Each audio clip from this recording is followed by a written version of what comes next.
தமிழ்நாட்டில் வட மாநிலத்தவர்களுக்கு வாக்குரிமை கொடுத்தால் தமிழர்களின் அதிகாரம் பறிக்கப்படும் என்று நாம் தமிழர் கட்சியின் ஒருங்கிணைப்பாளர் சீமான் தெரிவித்துள்ளார். தேனியில் செய்தியாளர்களிடம் பேசிய அவர், தமிழகத்தின் வாக்காளர்களாக வட மாநிலத்தவர்கள் மாறினால் இந்த நாட்டின் நிலத்தின் அரசியல் மற்றும் அதிகாரத்தை தீர்மானிக்கும் சக்தியாக மாறிவிடுவார்கள் என்று குறிப்பிட்டார்.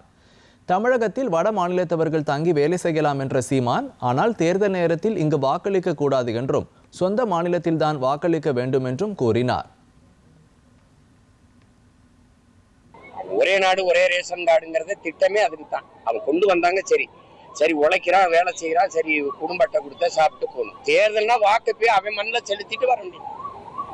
நீ இங்க கொடுத்துட்டீங்கன்னா அவ்வளவுதான் முடிஞ்சது. இந்த ஒரு நிலம் தான் இருக்கு, இமய வர இருந்து குறுகி கொண்டாந்து இந்த காலடியில் நிறுத்தி வச்சிருக்க. இப்ப இந்த நிலத்தை அதிகாரம் போச்சு. ஏற்கனவே கடத்தர்கள் எல்லாம் இந்தி, எல்லா இடங்களையும் இந்தி. ஏன்னா இந்திக்காரன் வர்றாங்க, மருத்துவமனைக்கு போனா இந்தியில எழுதிருக்குது. ஏன்னா இந்திக்காரன் தான் இங்க இந்திக்காரன் வர அவனுக்கு வசதிக்குன்னு இருக்கிறார்.